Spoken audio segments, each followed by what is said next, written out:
maadaama ay ugu wanaagsan tahay inta afareyda la sheego abwaanada Soomaaliyeed iyo culimada iyo dhammaan inta wax garanaysa maalinta ay hadasho maanta oo kale ugu wanaagsan tahay Soomaali xaalad ay ku sugan tahay cid walba ay ogtahay waxaan rabaa tixyar inaan ka yiraahdo waan ognahay qarnimada Soomaaliyeed inta loo soo maray rag baa warqad u soo liqay raga cirbad sun iskugu soo dhuftay si aan saaxiibkiis oo ka soo hadlay meesha aan loo durin awgeed asiga iskiga qayb gali waad ogtiin xalan la xirada xalan loo hadla taagan yahay wiil laba alif loo hay askari cadowgiyo jabay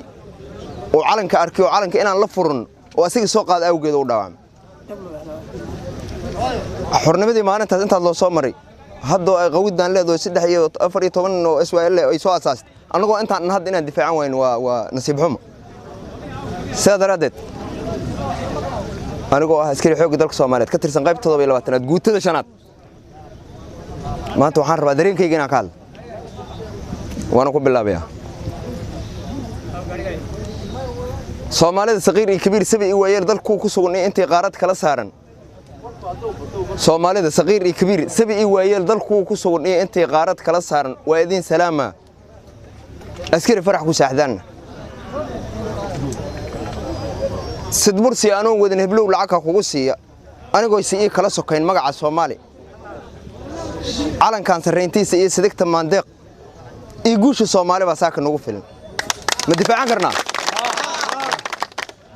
iyo guusha Soomaali baa saaka nagu filan 30 sano macaabiis xiriyadaan sabab la'aan keenay